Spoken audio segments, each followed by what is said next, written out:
Mesdames, et si nous jetions un pavé dans la mare? Disons-le franchement. 40 ans n'est-il pas le nouvel âge d'or des femmes en Afrique? Célibataires, célibatantes, célibatues, femmes de quelqu'un pour certaines, avec ou sans enfants, vous avez été d'une manière ou d'une autre mises en quarantaine. Alors la riposte s'organise. Je m'appelle Alexandra Ngan.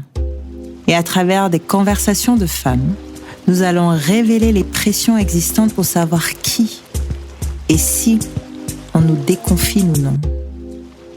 Cap 40, même pas peur.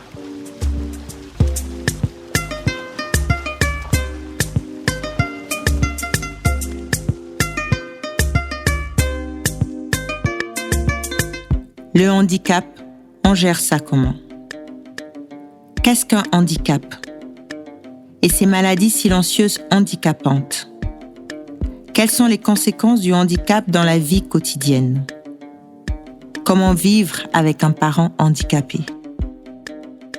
Jocelyne Gassam et Anita Doumbé-Missé sortent du confinement et nous expliquent comment le handicap s'est installé dans leur vie et comment elles le gèrent au quotidien. Silencieuse, pernicieuse et si douloureuse, par Jocelyne Gassam.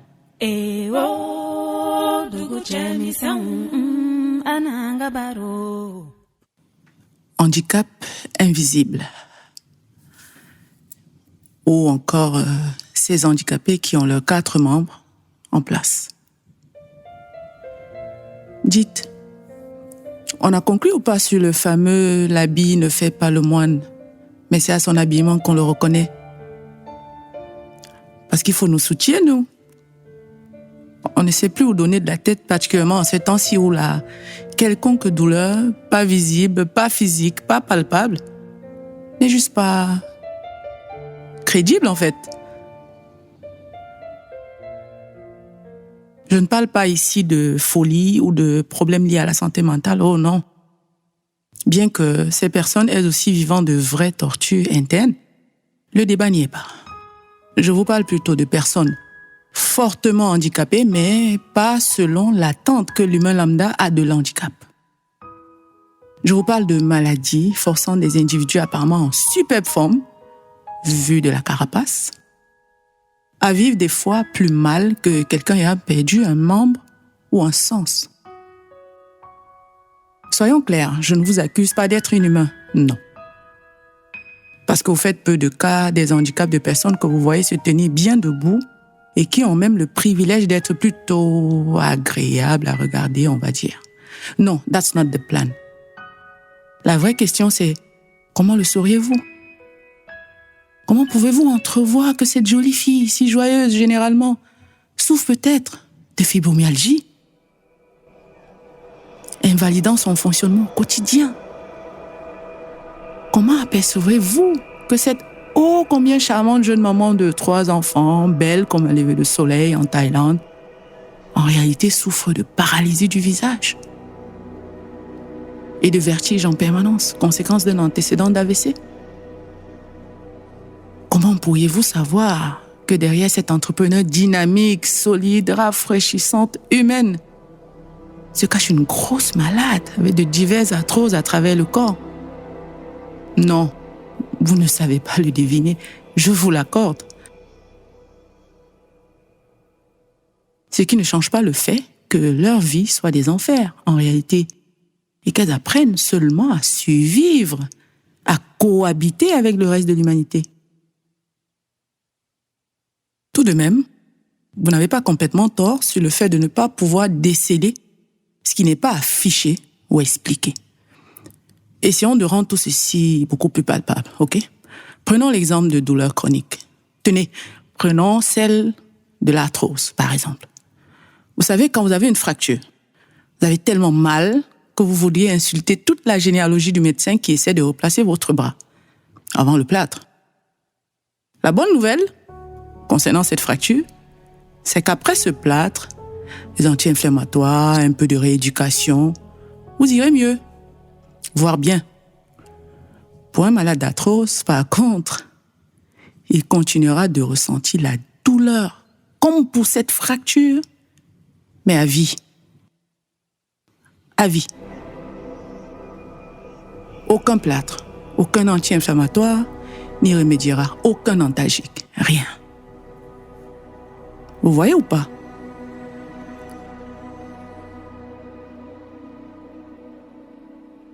Prenons comme autre exemple un malade atteint de fibromyalgie. Vous rappelez la fameuse douleur aiguë que vous ressentez des fois lorsque vous êtes coincé le doigt d'orteil à un angle de canapé, hein? On la connaît tous, cette douleur-là. La vie de toutes nos mères, on veut tout brûler. Alors, cette douleur ponctuelle, pour vous, vu qu'elle aura disparu avant la fin de l'heure, est-ce la même qui parcourt les 12 à 18 points sensibles du corps d'une fibromyalgique, du matin au soir, avec des pics en fin de journée, des crises, des pics de douleur fréquentes, imposant l'hospitalisation en soins intensifs avec une périodicité voire trimestrielle, en moyenne, afin d'espérer soulagement contre quelques injections de morphine. Tout ceci sur 1 an, 2 ans, 10, à la vie, à la mort.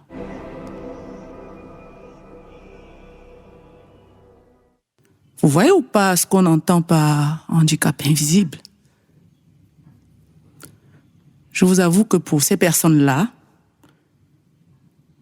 pour nous, on va dire, vu que j'en fais partie, le quotidien est partagé entre l'errance médicale pour espérer un apaisement, la dépression, le sentiment d'injustice, qu'il faille évidemment rajouter à cette fichue douleur en elle-même qui vous nargue, qui ne bouge pas. Derrière nos beaux visages, derrière nos belles jambes, nos fous rires, notre humanisme, notre passion, se cache généralement, en réalité, insomnie, paralysie, douleurs musculaires, articulaires, hôpitaux, antalgiques, kinésithérapie, désespoir, rééducation et autres palliatifs. Je préfère ne pas m'attarder sur le fait que les assurances maladie en Afrique ne prennent très souvent pas en compte ces pathologies. C'est juste fascinant. Et les médicaments ou solutions de répit possibles, kiné, thalasso, etc., sont qualifiés au Cameroun de médicaments de plaisance ou de bien-être et donc absolument pas remboursés. J'ai d'ailleurs regardé un récent documentaire Arte sur le Big Pharma, entendez par là le top 3 des entreprises pharmaceutiques au monde, qui expliquait clairement que les malades de douleurs chroniques, nous, en général, sont le principal marché des laboratoires pharmaceutiques. Vous savez pourquoi? Simplement parce que non seulement ces maladies chroniques sont incurables à ce jour, mais aussi parce que ça n'intéresse personne de faire des recherches pour trouver ce qui cloche chez nous et y remédier avec des traitements factuels et ciblés. Pour ces laboratoires, en fait, et même pour l'opinion publique, on va dire, nous réussissons encore à marcher. Allez savoir ce que ça nous coûte derrière nos 2 jambes, pourtant jolies, pourtant bien en place, etc. Nous arrivons encore à travailler.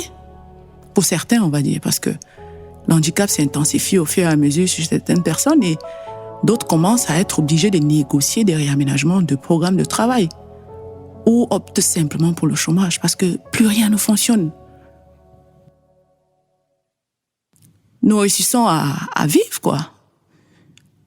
Disons plutôt survivre, pour nous, en tout cas. Alors, pourquoi se faire plus de sang dans qu'il n'en faut? D'ailleurs, quand vous croisez une jeune dame de 30 ans, qui dans le bus vous prie de lui céder votre place parce que ses genoux flanchent, n'est-ce pas par réflexe, vous la regardez d'abord de la tête aux pieds pour chercher de la crédibilité dans sa supposée douleur, voire invalider son supposé handicap? Vous me direz, mais on n'est pas devin, nous. Et vous auriez probablement raison. Dans un autre monde, vous n'êtes pas devin, oui.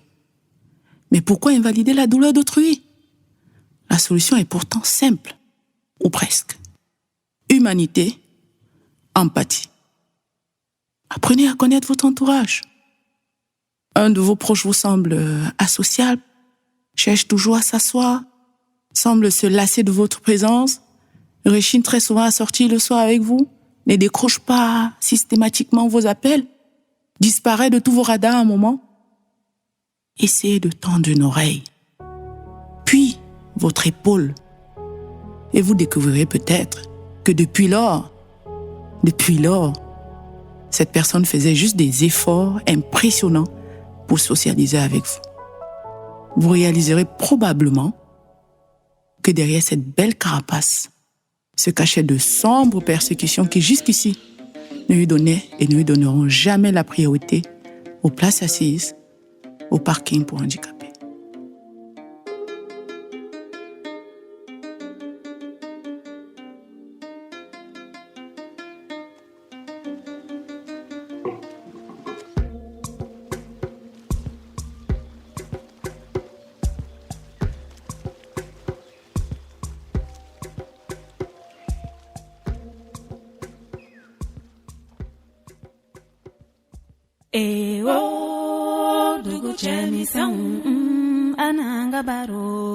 L'amour en renfort par Anita Doumbé-Missé.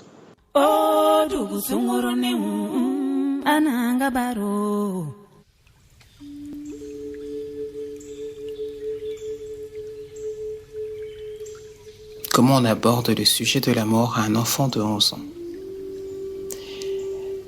Déjà, pour un enfant neurotypique, c'est quelque chose d'assez difficile, mais pour Carl Emery, cela relèverait d'un exploit.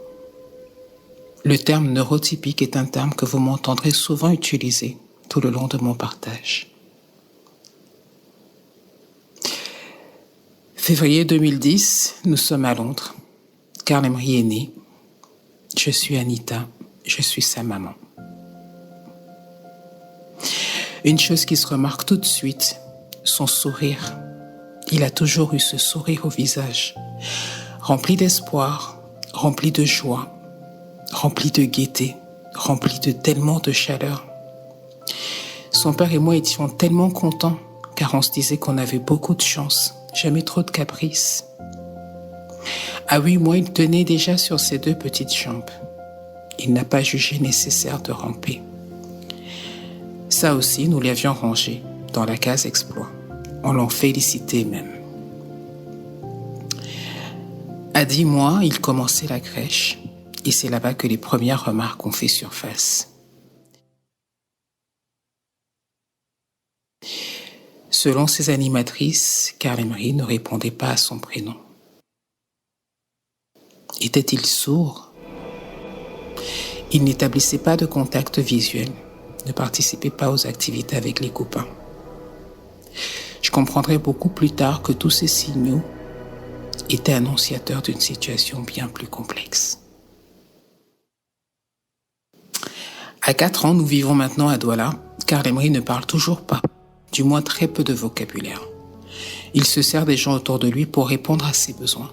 Ne pointe jamais du doigt les objets qu'il convoite. C'est toujours se servir de la main de maman pour lui prendre son verre d'eau, la main de papa pour lui prendre son yaourt dans le réfrigérateur. Avec les autres enfants aussi, Carl Emery n'interagit pas. J'étais pourtant directrice de centre de loisirs, mais la présence des autres enfants ne semblait pas l'intéresser. Toujours tout seul dans sa bulle, dans ses rêveries. Carl Emery était aussi d'une agilité déconcertante. Il arrivait à grimper sur toutes les surfaces, se tenant en équilibre sur tout, quelle que soit l'étroitesse, quelle que soit la finesse. Concernant la parole, nous ne sommes toujours pas inquiétés. D'ailleurs, selon ce que me raconte son papa, lui non plus n'avait pas commencé à parler avant ses 6 ans. Cela dit, après un premier voyage à Paris et une première consultation à l'hôpital Necker avec un pédopsychiatre, on me donnera un premier diagnostic. Carl souffre d'un TDAH, trouble du déficit de l'attention avec hyperactivité. Il me recommande alors un suivi orthophoniste et une prise de comprimés tous les jours qui aurait pour but de le canaliser, l'aider dans sa concentration. J'ai détesté donner ce médicament à mon fils car il lui arrachait toute sa joie de vivre, son sourire. Il devenait l'ombre de lui-même. À l'école aussi, le regard avait changé, car les apprentissages, eux non plus, n'étaient pas au rendez-vous. Tout ce qui était motricité fine était absent. Et il multipliait ce que l'on avait depuis qualifié comme une mise en danger de sa personne. Car oui, Karl n'avait aucune conscience de ce qui pouvait lui arriver lorsqu'il escaladait le haut des arbres ou le haut des cabanes dans la cour de récréation. Je me souviens d'ailleurs de cet épisode, j'en ai encore le cœur noué, où il s'était assis sur le rebord de la fenêtre, les pieds pendants vers l'extérieur, alors que nous habitions le 7e étage. Ce qui aurait pu se passer ce matin-là, juste dramatique.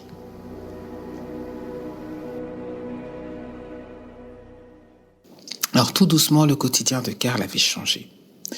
2 fois par semaine, je le conduisais chez l'orthophoniste et depuis j'avais embauché un auxiliaire de vie scolaire pour ses temps d'école.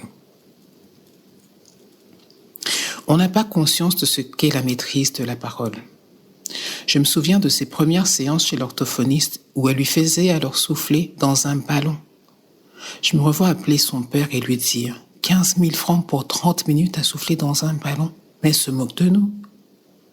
Ou encore une autre expérience où il s'agissait de souffler dans le cercle pour faire des bulles de savon. Je me rappelle qu'on s'était dit qu'on lui accordait un délai bien précis pour qu'elle commence à lui apprendre la lecture ou autre chose qui pour nous faisait plus sens, qui pour nous aurait plus de rapport avec le langage. Elle m'expliquait alors que le fait que Karl était en fin de compte comme muet depuis sa naissance n'avait pas les commandes vers le cerveau pour lui permettre l'action de souffler. Ses muscles au niveau de sa mâchoire étaient endormis.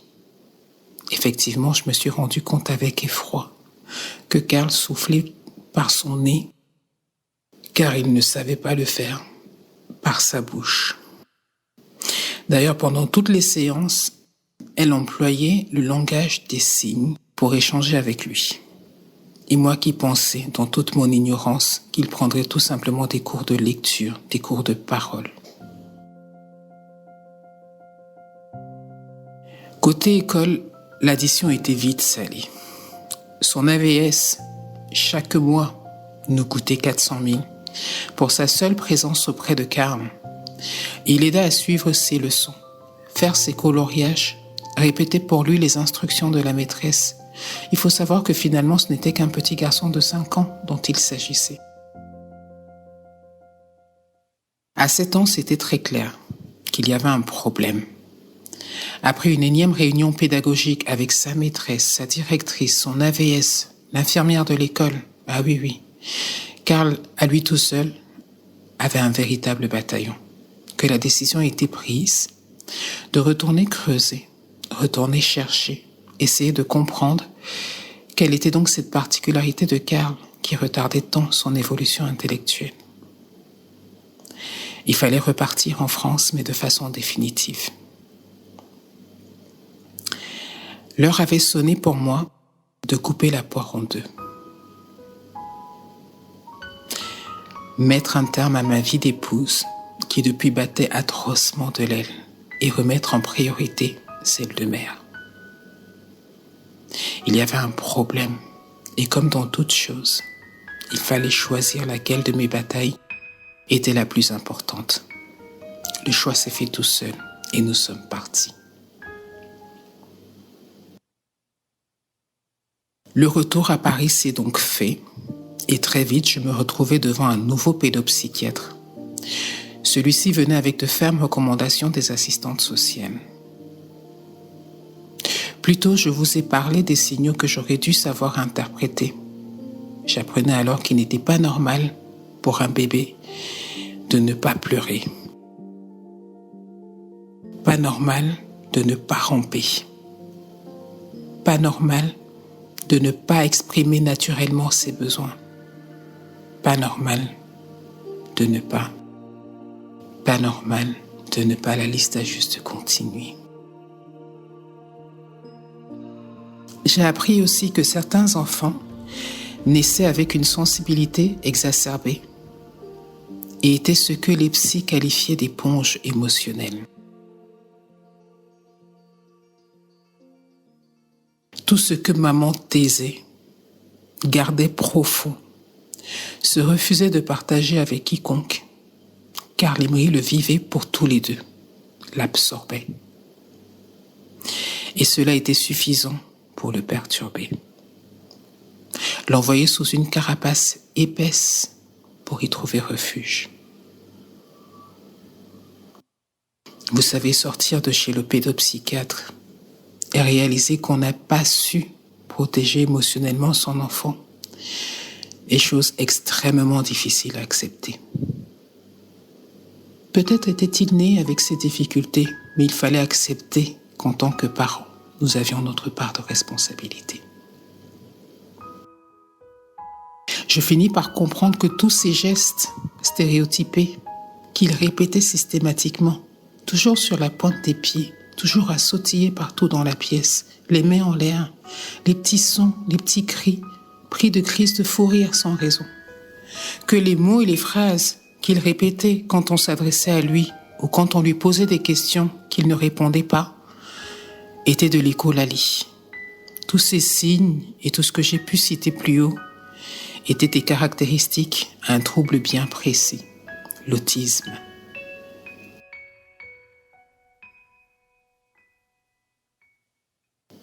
Comment on se sent quand la sentence tombe? Que ressent-on? On s'en veut. On se demande ce qu'on aurait dû faire différemment. Était-ce de notre faute? Mais personnellement, je n'ai pas mis trop de temps à chercher à comprendre ce que j'aurais dû faire. Très vite, je me suis mise en mode automatique. Que fallait-il faire pour réparer? Est-ce qu'il pouvait en guérir? Comment s'en débarrasser? Ce qu'il faut savoir, c'est que l'autisme n'est pas une maladie dont on guérit, mais un trouble du développement qui nécessite un apprentissage particulier et adapté aux habitudes de la vie. Les repères ne sont pas les mêmes. La normalité n'est pas la même. L'observation du monde extérieur n'est pas la même. On rentre dans un long parcours d'apprentissage pour l'enfant, mais surtout pour le parent. La chance que j'avais était que Karl Lemri ne fait pas de crise de colère. Il n'a pas une once de colère en lui. Son handicap est totalement invisible, tellement qu'il vient avec un lot de nouvelles habitudes. Où on rentre alors dans ce que j'appelle l'univers de justification.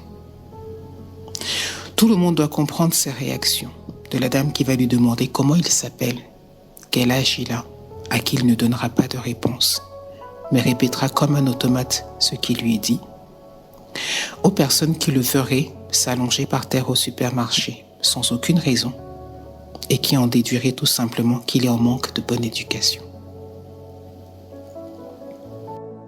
Cela dit, l'exercice a été très court. Très vite, j'ai appris à ne plus chercher à justifier ni à expliquer à quiconque qu'il était en fait autiste et aurait du mal à répondre et souvent avait des réactions impulsives et inexpliquées.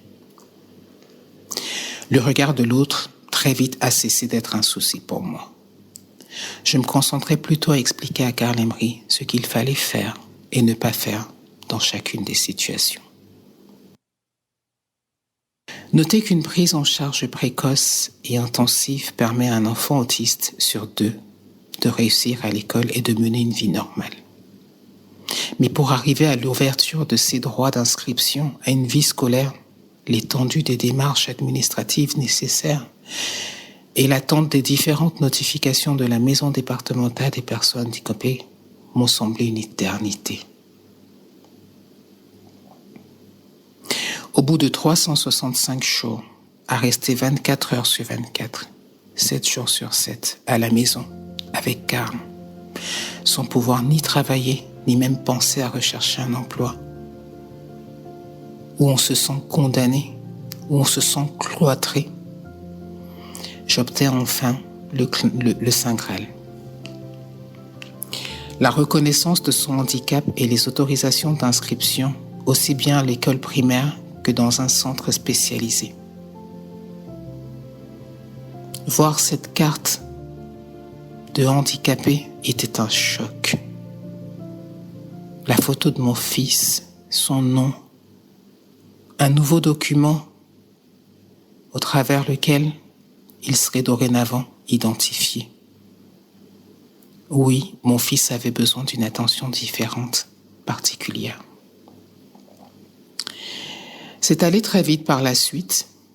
Le rythme à la maison avait changé. Karl allait dorénavant à l'école primaire, entouré d'enfants neurotypiques. 2 matinées par semaine en classe spéciale, appelée Ulysse, et le restant de la semaine, il était accueilli en centre spécialisé, où on trouvait tout le corps médical nécessaire à sa prise en charge, des psychologues, psychomotriciens, éducateurs, d'une maîtresse également, car oui, là-bas aussi, il a les temps de scolarité et suivait un cursus ordinaire. Pour compléter toute cette prise en charge, 1 fois par semaine, je l'accompagnais à des séances chez l'orthophoniste. Enfin, moi, je pouvais reprendre une activité professionnelle. On revivait. Dieu merci. Alors, Karl a aujourd'hui 11 ans. Tous les jours est une nouvelle surprise. Il parle, mais parle au point où j'en arrive à lui demander de se taire. Il sait lire et commence progressivement à écrire. Il ne sait pas encore compter, mais connaît les chiffres jusqu'à 50, même si l'ordre n'est pas toujours précis. Ne t'inquiète pas, maman, ça va aller. Tout va bien, maman. Oui, aujourd'hui, Karl parle. Il est à l'écoute de tous, d'une empathie extraordinaire. Il absorbe tout.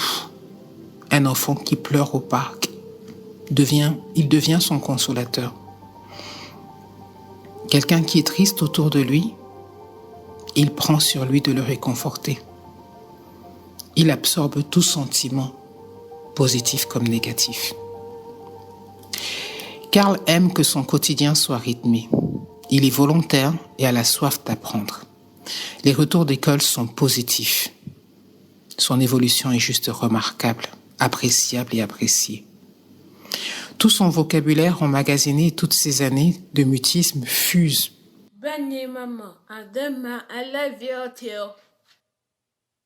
La tablette de Karl, le McDonald's de Karl, bref, les demandes n'en finissent pas. Je ne me sens plus fatiguée, je ne m'en veux plus. Mais je finis par comprendre que vivre avec l'autisme, je l'ai précisé, n'est pas une maladie, mais un réel parcours d'apprentissage. Mon fils m'a appris à être patiente, m'a appris l'optimisme, m'a appris que c'est OK d'avoir un regard différent, qu'il faut savoir composer avec différents types de caractères pour vivre en harmonie. J'aurais tellement d'histoires à raconter que je ne saurais où m'arrêter. Comme la fois où nous sommes allés à Disneyland, où l'intérêt de Karl s'est porté non pas sur la parade et les feux d'artifice, mais vers cet enfant handicapé moteur condamné dans sa chaise, qu'il a insisté de tenir dans ses bras, comme pour le réconforter, comme pour lui dire « je connais ta bataille ». 5 rendez-vous manqués avec le psychologue de Karl Imri. Le dossier de renouvellement de la MDPH en retard. Les signatures dans son cahier de correspondance absentes. Les notes des éducateurs ne sont pas lues. De nouveau, je suis dissipée. De nouveau, je suis absorbée par autre chose et mon attention est détournée. C'est en mars 2020 que j'envoie ma lettre de démission. C'est au premier confinement que je réalise que je suis en train de répéter les erreurs. Mais cette fois, cette mise en quarantaine imposée m'apparaît comme une alerte, comme l'alerte qui m'a fait défaut au début de sa vie. Ce signal, c'est très clairement que je le vois. Et oui, cette fois, je ne le loupe pas. Je ne suis pas venue travailler à Paris, mais je suis venue m'occuper de mon fils. Je l'ai dit à mon boss. qui d'abord était très perplexe, mais très vite, il m'a comprise. Depuis le temps, il avait pris la peine de me connaître. Lui qui vivait lui-même le handicap, sa fille qui était coincée elle-même dans une chaise. Il m'encourage alors et facilite mon départ avec ses applaudissements. N'hésitez jamais à m'appeler pour tout besoin, Anita. Je respecte la mère que vous êtes et Carl Emery a beaucoup de chance de vous avoir. 7 mois plus tard, comment lui dire que son père est mort? Que va-t-il comprendre à cette nouvelle? Qu'en sait-il de la mort? Lui qui a déjà tant de mal avec la tristesse.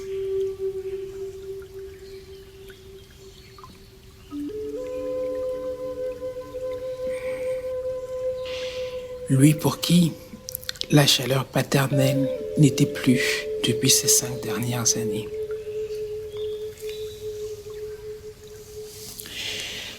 Ce terrible jour, il m'a vu m'effondrer.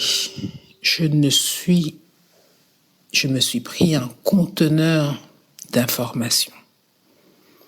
Rien ne m'avait préparé à ce que mes oreilles venaient d'entendre. Et je n'ai pas su contrôler mes émotions, mes cris, mes pleurs. Il les a absorbés. Il a tout pris, car tout s'est passé devant lui. Comment ne pouvait-il pas?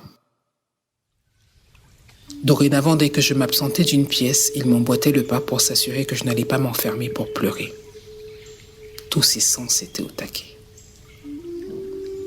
Il faut lui expliquer la raison de votre tristesse, me disait sa psychologue au téléphone, de peur qu'il ne se prenne pour responsable et se pose 1000 questions de savoir ce qu'il m'avait fait. Alors je lui ai dit, Carl Emery, papa s'est fait mal et maman est triste, mais ça va aller. Là aussi, il fallait qu'il sache que c'est normal d'être triste de temps en temps. Et après, on redevenait content.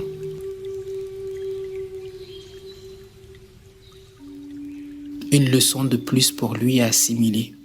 Et moi, je devais rapidement ravaler mes larmes et ramener l'ambiance sereine et joyeuse de notre maison qui le sécurise tant.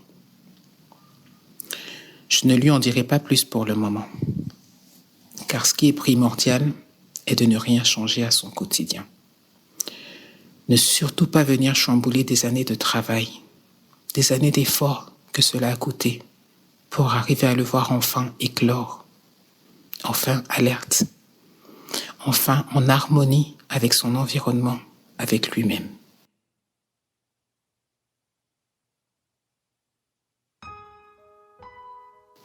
Alors j'attendrai. Oui, encore une fois, je lui donnerai le temps. Après tout, l'information est si définitive qu'il vaut mieux s'assurer qu'il ait la capacité de mieux le comprendre pour lui en parler.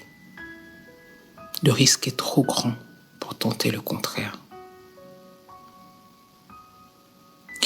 C'est à son rythme et uniquement à son rythme que je choisis d'avancer.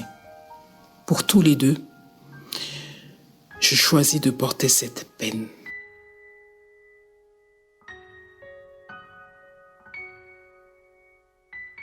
Pour tous les deux, je vis cette déchirure. Car même absent physiquement, l'on reste présent quelque part dans la sphère. Carl Emery savait qui était papa. J'y ai toujours veillé. Je suis armée pour, même si des fois mes épaules, on arrive à trembler par la charge importante. Ce sera sans relâche que la stabilité émotive de Carl Emery passera avant toute chose. Et si d'ici là, il arrive à me poser la question, alors avec son psychologue, on trouvera la méthode adéquate pour l'accompagner dans cette douloureuse réalité. Pour le moment, sa bulle Et ses rêveries sont tout ce qu'il faut pour le préserver, pour que j'espère rencontrer l'homme adulte que je sais qu'il sera. J'ajusterai au fil de l'eau, au fil de la vie, si Dieu le permet. Merci de m'avoir écouté. Restons courageuses.